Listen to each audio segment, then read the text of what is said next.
Merci d'écouter l'Office de radio et télévision du Mali. Il est 7h à Bamako.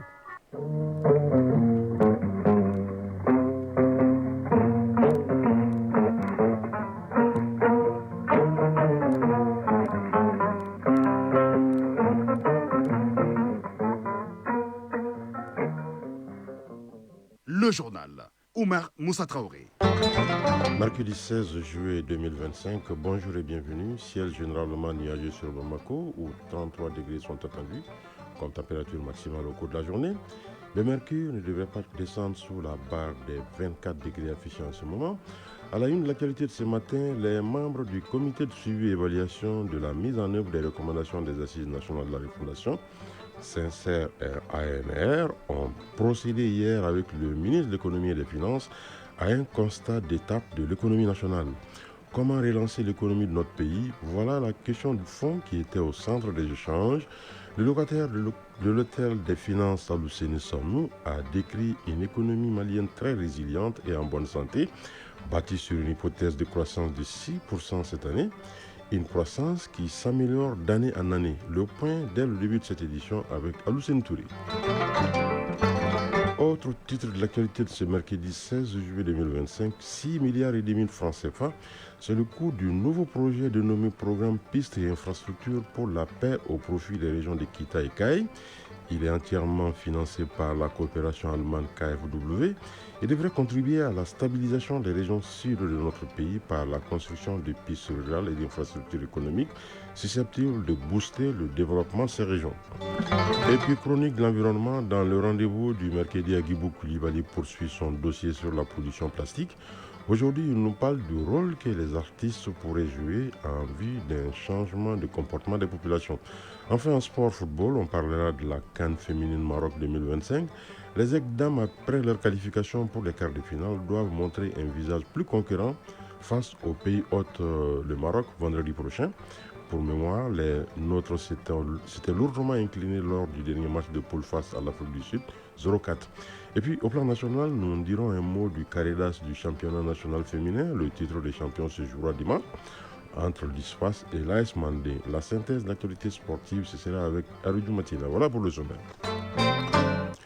Je vous le disais en titre, échange hier entre le Sincère ANR et le ministère de l'économie et des finances autour du suivi des recommandations des Assises nationales de la refondation. Les membres du Sincère ANR voulaient faire le point des progrès accomplis dans l'exécution des recommandations des ANR dans le secteur économique et financier.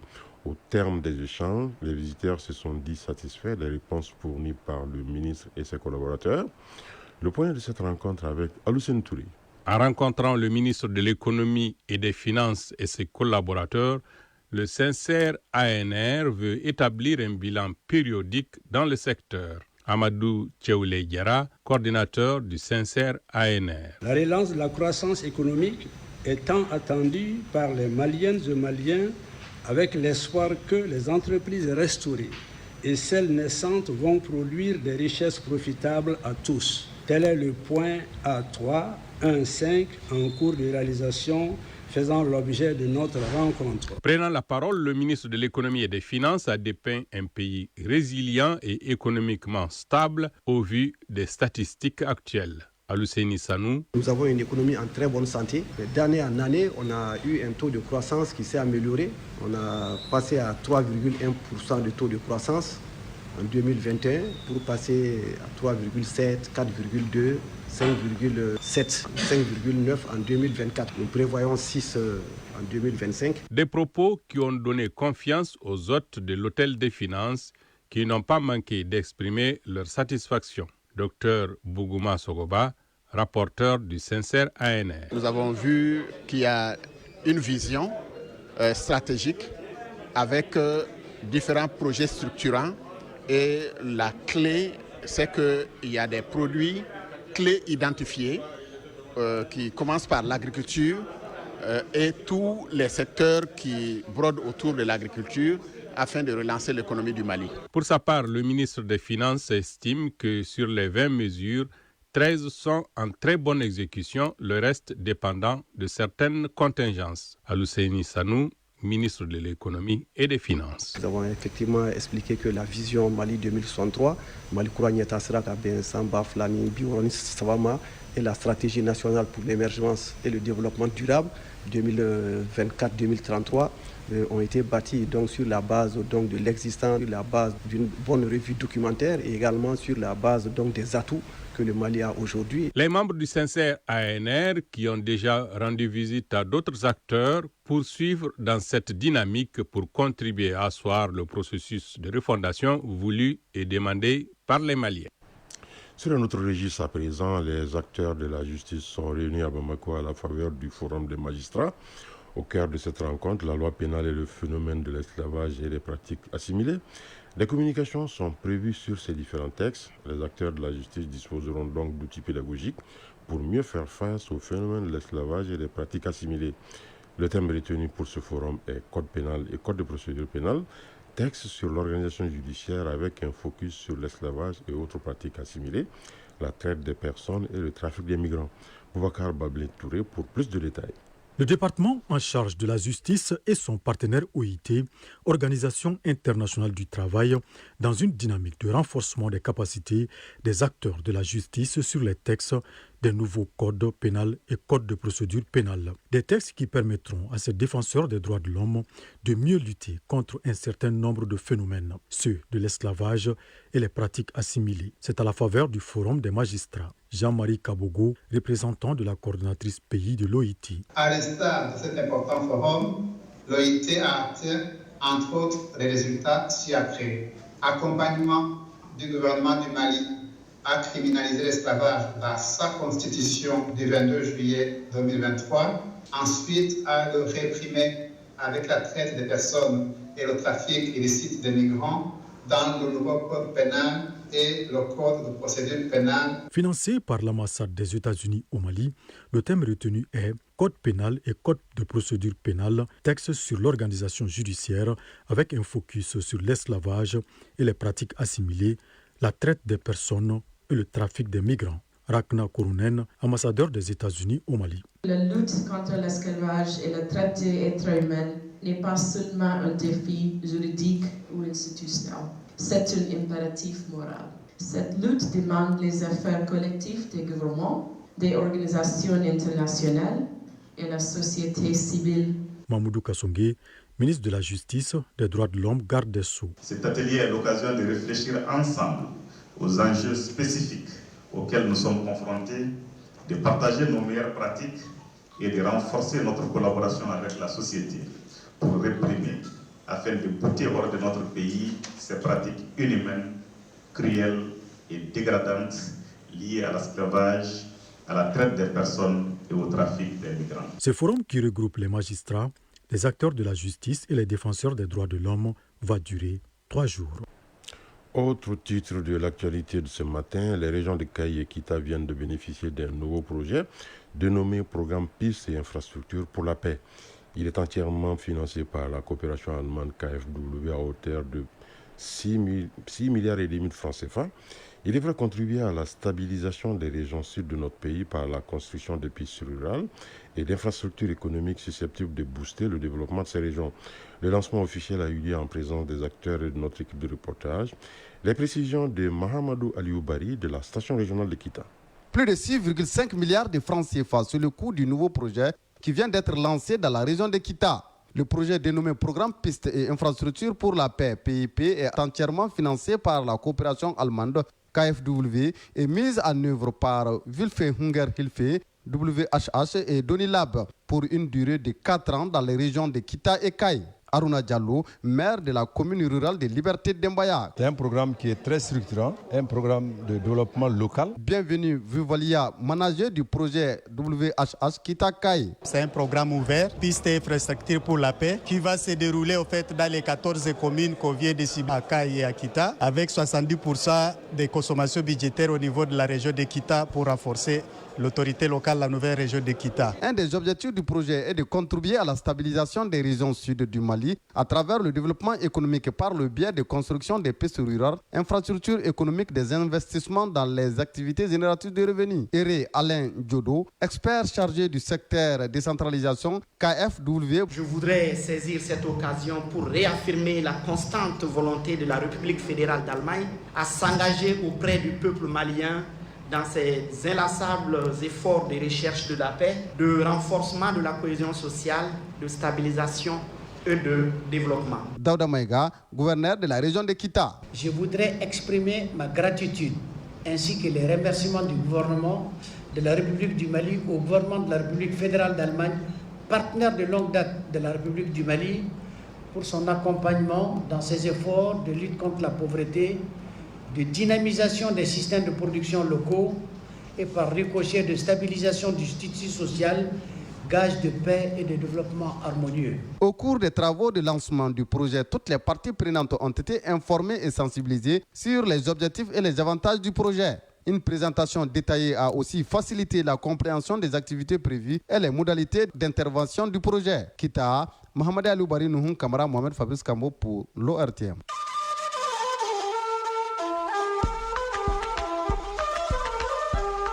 AES, actualité.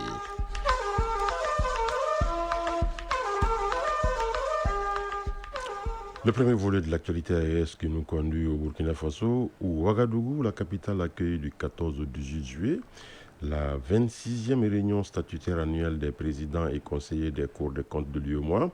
Cette rencontre de haut niveau vise à renforcer les systèmes de contrôle, harmoniser les procédures et rehausser les standards de l'audit public dans l'espace communautaire.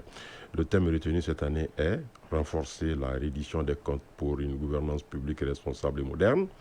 Il s'agit d'un enjeu central à l'heure où la transparence devient un levier majeur de bonne gouvernance. De Ouagadougou, les explications de Lazare Sanoudé de Radio Burkina. La rencontre statutaire est un cadre pour procéder à l'évaluation des systèmes de contrôle des comptes et des résultats des contrôles effectués durant l'exercice écoulé. Elle appelle à un sursaut institutionnel concerté où la mutualisation des renseignements financiers, le traçage rigoureux des flux transfrontaliers deviennent des armes administratives contre le financement du terrorisme, d'où le rôle crucial des cours des comptes, selon Latin Poda, premier président de la Cour des comptes du Burkina Faso. Il ajoute que face aux défis, il faut une réponse forte, structurée, collective. Selon Latin Poda, l'exercice écoulé a surtout été éprouvant pour les États de l'AES qui ont dû concilier leur politique socio-économique avec les exigences sécuritaires marquées par un accroissement important des budgets de sécurité et d'aide humanitaire. Et dans cette dynamique, les cours des comptes sont appelés à jouer pleinement leur partition pour promouvoir une culture de la redevabilité et renforcer la légitimité de la gouvernance aux yeux des populations. Dans le contexte actuel des pays de l'Union, marqué par la volonté d'affirmation de la souveraineté étatique, les finances publiques se trouvent au cœur des préoccupations des citoyens et des gouvernants. Face à ces enjeux, les cours de compte gardiens de l'orthodoxie budgétaire jouent un rôle stratégique. Et c'est en cela que les sanctions de faute de gestion et des infractions qu'elles détectent contribuent à renforcer la légitimité des institutions auprès des citoyens. Le premier président de la Cour des comptes du Burkina Faso de conclure que c'est ensemble qu'il faut bâtir une forteresse de la transparence, d'audit courageux et de solidarité budgétaire. Les conclusions de la 26e édition de la réunion statutaire annuelle des présidents des cours des comptes et des conseillers de la Cour des comptes de l'UEMOA sont attendues le 18 juillet prochain. Second volet de l'actualité AES, il nous conduit à Niamey au Niger, où vient d'être donné le top départ des examens de fin d'études à l'école normale d'instituteurs. Cette année, ce sont 2312 candidats qui entament cette étape cruciale de leur parcours de formation.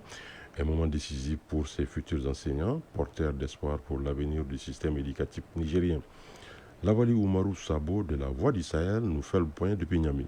Le coup d'envoi officiel de ces examens des certificats de fin d'études des écoles normales, CFN, et des certificats d'aptitude pédagogique, CAP, a été donné par la ministre en charge de l'éducation nationale à l'école Sadou Galadima de Niamey. Sur le plan national, ils sont au total 2312 candidats, dont 299 des écoles franco-arabes et 213 issus des écoles traditionnelles, à subir les épreuves du certificat de fin d'études des écoles normales section institutaire, et 4 candidats du certificat d'aptitude pédagogique, section spéciale. En ce qui concerne la région de Niamey, ils sont au nombre de 284 candidats, dont 28 des écoles franco-arabes, parmi lesquels figurent 4 candidats du certificat d'aptitude pédagogique, section spéciale, dont 3 de la région de Niamey et 1 des Anders.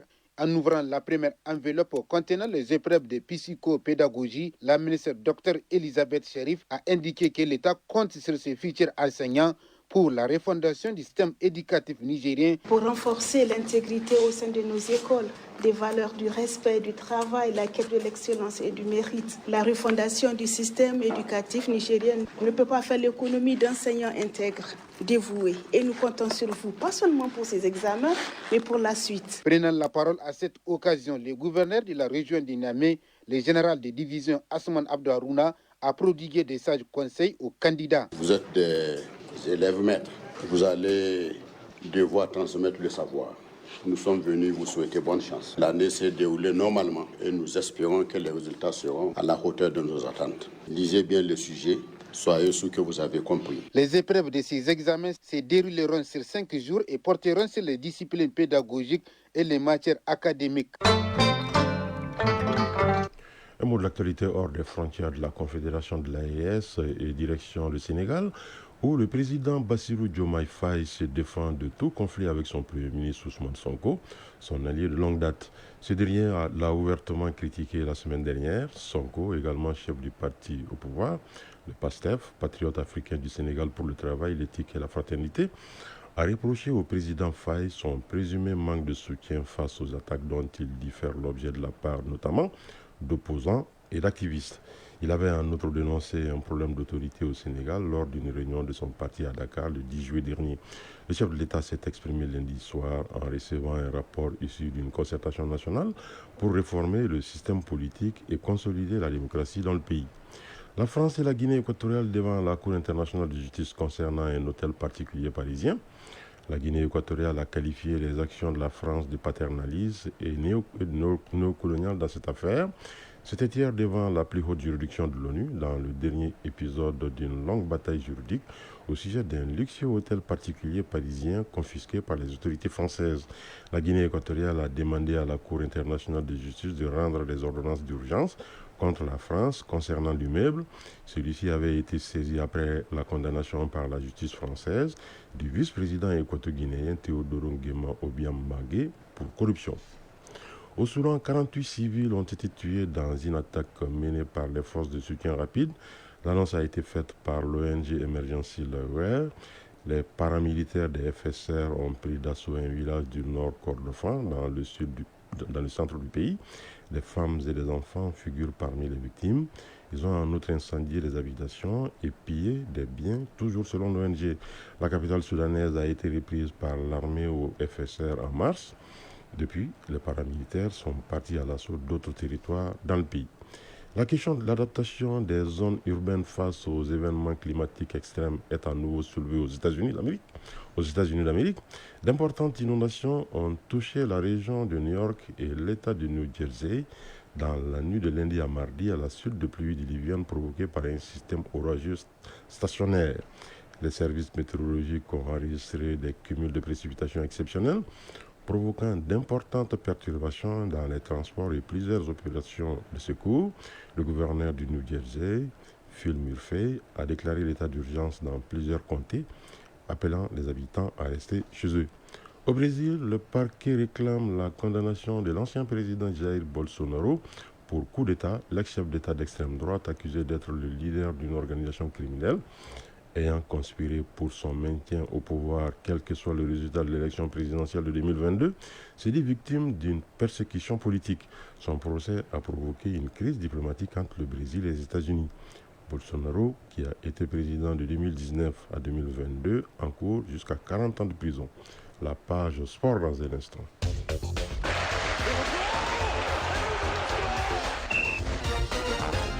Pour commencer, l'international espagnol Nico Williams sort du silence depuis la prolongation de son contrat avec son club formateur à la surprise générale. Et puis, Caridas du championnat national féminin, le titre de champion se jouera dimanche entre l'ISFAS et l'AS Mandé. Coupe d'Afrique des Nations féminines au Maroc, la compétition observe la pause en attendant les quarts de finale prévus vendredi et samedi. La synthèse de l'actualité sportive, c'est avec Ali Dumatino. CAN senior féminine au Maroc après les rencontres de poules marquées par les qualifications du pays hôte, le Maroc, la Zambie, le Nigeria, l'Algérie, l'Afrique du Sud, le Ghana, le Mali et le Sénégal.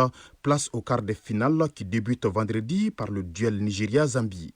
Une des équipes favorites de la compétition, les Super Falcons du Nigeria, ont fini en tête du groupe B. Quant à la Zambie, elle a terminé deuxième du groupe A. Toujours vendredi, en quart de finale, le Maroc, pays hôte et qui a fini en tête du groupe A, défiera les Aigles dames du Mali qui se sont classés troisième du groupe C et qui doivent leur qualification grâce aux 2 tickets réservés aux 2 meilleurs troisièmes. Et samedi, les 2 derniers quarts de finale opposent l'Algérie au Ghana et l'Afrique du Sud au Sénégal. Le Sénégal qualifié en tant que deuxième meilleur troisième.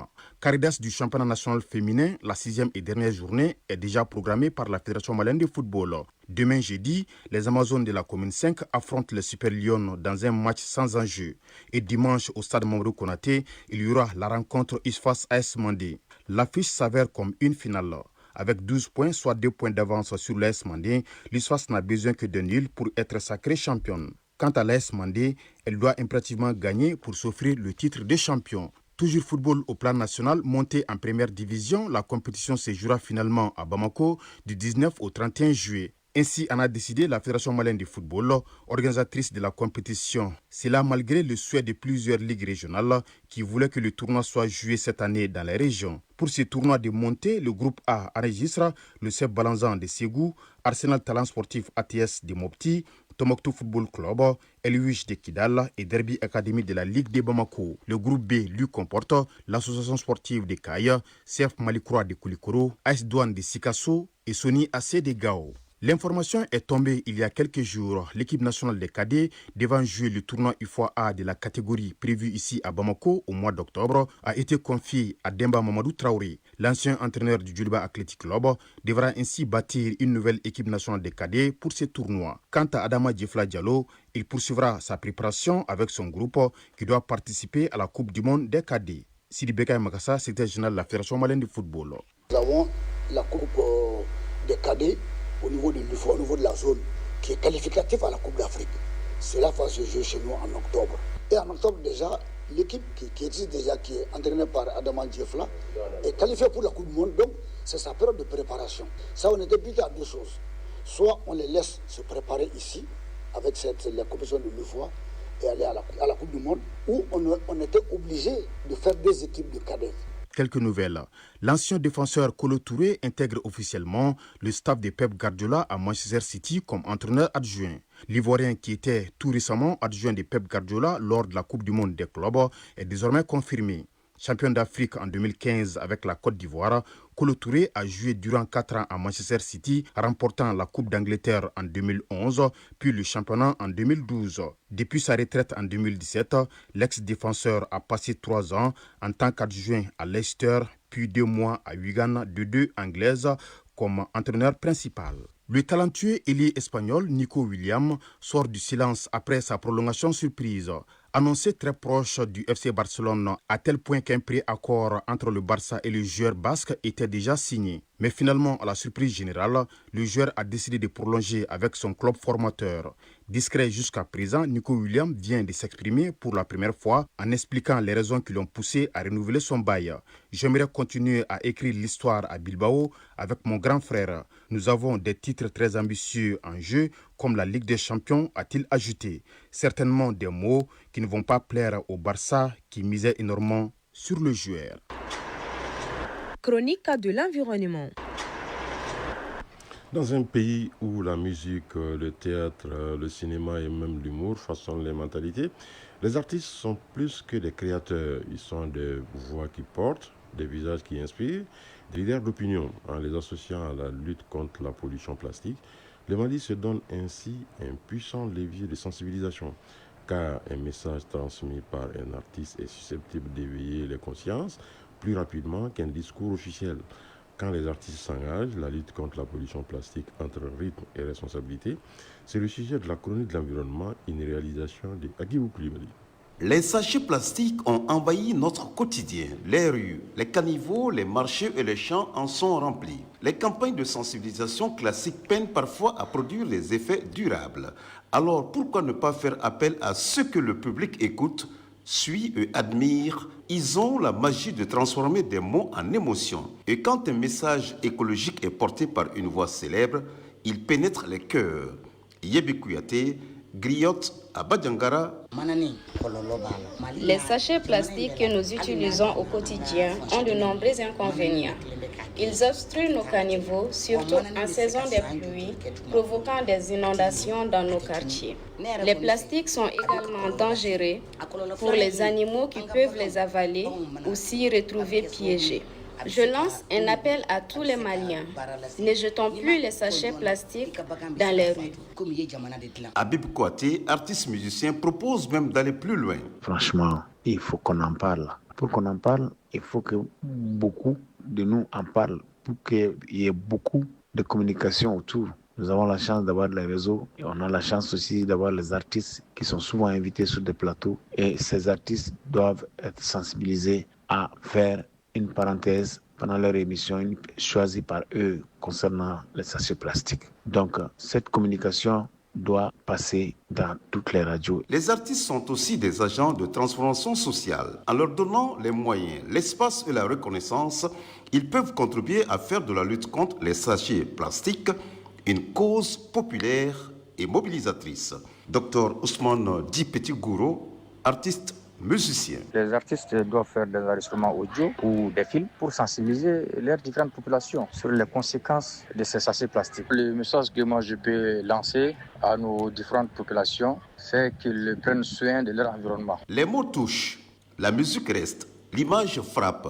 Et quand un artiste s'engage, c'est tout un peuple qui peut être entraîné. Cheikh Tidiane Seck, artiste musicien. Je pense qu'il y a urgence. Tous les artistes maliens, de quelque bord que ce soit, doivent s'unir pour lutter contre le phénomène qui est en train de gangréner notre société, voire les sachets plastiques qui ne sont pas du tout bien pour l'hygiène de notre société. Si nous sommes passés à côté du projet Sahel Vert, veillons à ce que réellement tous les artistes véhiculent le message de salubrité, le message de propreté de notre société. Donc ça veut dire essayer d'endiguer la gangrène qui est autre que les sachets plastiques. Dans la lutte contre les sachets plastiques, mobiliser les artistes, c'est injecter de l'émotion dans l'action, de la passion dans la sensibilisation.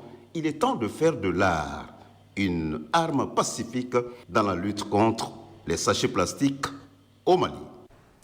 Voilà, à cette heure passée de 27 minutes à Ségouna, dans le cercle de Sagabari, se referme cette édition. La coordination éditoriale a été assurée par Bourama Traoré. À la mise en onde, il y avait Ismaïl Adjara.